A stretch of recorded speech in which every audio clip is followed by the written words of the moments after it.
Assalamualaikum warahmatullahi wabarakatuh. Alhamdulillahirrabbilalamin. Wassalatu wassalamu ala nabiyyina Muhammadin wa ala alihi wa ashabihi ajma'in. Anak-anak sekalian, kali ini kita akan bahas tentang sejarah pendirian Daulah Ayyubiyah.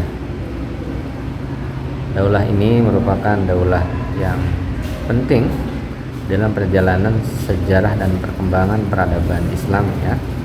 Terutama ketika konteksnya kita secara geografis konteksnya adalah Mesir ya. Baik, sejarah pendirian Daulah Ayyubiyah. Ada 3 poin yang akan disampaikan. Yang pertama, poin untuk menjawab pertanyaan siapa, di mana, kapan. Siapa, di mana, kapan. Jadi siapa pendirinya, di mana didirikannya, kemudian kapan pendiriannya. Itu poin pertama. Poin kedua, apa latar belakang pendiriannya? Apa latar belakang pendiriannya? Itu poin kedua. Dan poin ketiga adalah bagaimana ya sejarah atau tahapan dalam pendirian Daulah Ayyubiyah. Jadi 3 poin besar yang akan disampaikan pada kesempatan ini. Baik, yuk kita masuk ke dalam poin yang pertama. Poin yang pertama, siapa, di mana, kapan. Siapa pendirinya? Pendirinya adalah Salahuddin Yusuf Al-Ayyubi. Oke, Salahuddin Yusuf Al-Ayyubi, terkenal dengan Salahuddin Al-Ayyubi. Oke. Kemudian di mana? Pendiriannya di Mesir. Ya, oke. Mesir yang mana? Mesir pada saat itu ketika kekuasaan sebelumnya berada di tangan Daulah Fatimiyah. Kemudian kapan pendiriannya? Pendiriannya tahun 1171 Masehi. Ketika terjadi perbedaan tahun, mungkin para sejarawan itu bukan hal yang salah karena berdasar dari sebuah data yang berbeda. Ada yang mengatakan 1169 karena pada saat itu Salahuddin Al-Ayyubi sudah menjabat sebagai wazir, sebagai perdana menteri, dan memang sudah menjalankan pemerintahan secara penuh.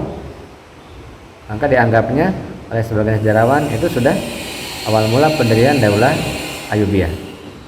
Ada juga yang mengatakan 1175 karena dianggapnya disitulah ada pengakuan kedaulatan dari Daulah Abbasiyah oleh Khalifah Al-Mustadi, yaitu Khalifah ke-33 dari Daulah Abbasiyah. Tapi yang berada di kurikulum kita pendiriannya tahun 1171. Apa dasarnya? Karena pada tahun tersebut dinasti Fatimiyah atau Daulah Fatimiyah berakhir. Apa tanda berakhirnya? Khalifah terakhirnya wafat, yaitu Khalifah Al-Adid. Khalifah Al-Adid wafat. Kemudian maka yang menguasai bidang agama dan politik hanya satu, yaitu Salahuddin Al-Ayyubi. Maka disitulah saat yang penting untuk pendirian Daulah Ayyubiyah. Kenapa dikatakan Ayyubiyah? Bukan berasal dari namanya karena Salahuddin Yusuf Al-Ayyubi. Karena Al-Ayyubi di situ adalah sebuah identitas keluarga besar dari keluarga Ayyub. Siapa Ayyub itu?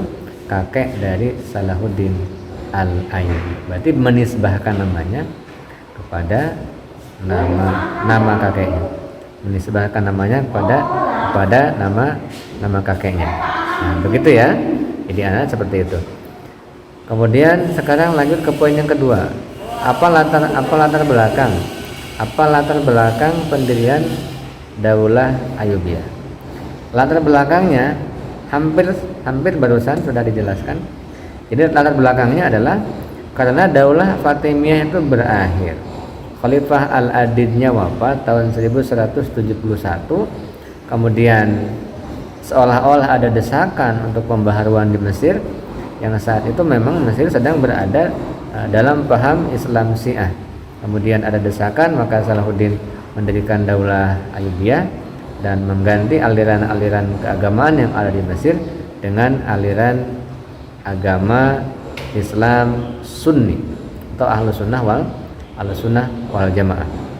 Nah, ini latar belakangnya kenapa ada pendirian Daulah Ayyubiyah. Kemudian poin yang ketiga, bagaimana proses pendiriannya. Nah, ini penting. Jadi ini proses pendiriannya. Kita stepkan ya. Kita stepkan tahapan-tahapan untuk mengetahui bagaimana proses pendirian Daulah Ayyubiyah. Baik, kita lanjut. Sekarang ini tahapan-tahapan dalam pendirian Daulah Ayyubiyah. Tidak lepas dari perjuangan Salahuddin ya. Jadi figur sentralnya adalah Salahuddin. Tahap pertama, Salahuddin meniti karirnya beserta pamannya ke Mesir. Jadi mendampingi pamannya yang bernama Asaduddin Zirko ke Mesir. Atas permintaan siapa? Atas perintah siapa? Atas perintah Nuruddin Zanki atau Nuruddin Zangi. Siapa Nuruddin Zangi itu? Seorang penguasa atau bisa dikatakan juga sebagai gubernur ya di Mesir ya, dari dinasti Seljuk saat itu. Kemudian meminta bantuan Asaduddin Zirko dengan Salahuddin ke Mesir. Untuk apa? Sebenarnya di samping untuk menghadapi pasukan salib, juga untuk menyelesaikan sebuah dinamika politik saat itu. Dinamika politik itu berarti kan ada kekacauan politik, ada perebutan tahta wazir ya, perebutan tahta Perdana Menteri pada masa itu, Perdana Menteri Daulah Fatimiyah antara Syawar dan Dirgham. Di Syawar itu Perdana Menteri yang menjabat, kemudian Dirgham itu ingin mengganti Syawar ya, tentu dengan dirinya. Nah, Dirgham bekerja sama dengan pasukan salib. Nah, maka Salahuddin dan pamannya datang ke Mesir, kemudian menghadapi pasukan Dirgham dan pasukan salib itu, sehingga bereslah perkara itu dan akhirnya Syawar pun menjabat sebagai Perdana Menteri kembali. Nah, kemudian sejarah bergulir. Perdana Menteri Syawar itu berakhir, diganti oleh siapa? Oleh pamannya Salahuddin yang bernama Asaduddin Zirko. Kemudian ya, selang beberapa bulan kemudian Asaduddin Zirko meninggal. Akhirnya diganti, dan secara logika memang penggantinya harus Salahuddin, karena Salahuddin yang berjasa untuk siapa? Untuk Asaduddin Zirko. Nah, sehingga Salahuddin menjabatlah sebagai Perdana Menteri atau wazir untuk dinasti Fatimiyah. Nah, ketika menjabat sebagai Perdana Menteri kan tahun 1169 Masehi. Nah, kemudian tahun 1171 Masehi dinasti Fatimiyah, khalifah terakhirnya itu Al-Adid itu wafat. Sehingga penguasa Mesir saat itu hanya tinggal Salahuddin Yusuf Al-Ayyubi. Kemudian langkah Salahuddin Yusuf Al-Ayyubi adalah menyerahkan kembali Mesir kepada siapa? Kepada Daulah Abbasiyah. Mesir diserahkan kembali kepada Daulah Abbasiyah. Kenapa kok diserahkan kembali? Ada kata-kata diserahkan kembali. Karena Mesir saat itu ketika dikuasai oleh dinasti Fatimiyah, maka dinasti Fatimiyah tidak mengakui kekuasaan Daulah Abbasiyah. Kan begitu kan? Tidak mengakui kekuasaan Abbasiyah. Jadi ada pertentangan antara Daulah Fatimiyah dengan Daulah Abbasiyah. Maka ketika Daulah Fatimiyah itu runtuh, berakhir oleh Salahuddin, dikembalikan kekuasaannya kepada Daulah Abbasiyah, kepada Khalifah Al-Mustadi. Nah, akhirnya Khalifah Al-Mustadi sebagai tanda terima kasih juga menyerahkan kembali ke Mesir kepada Salahuddin untuk dikelola.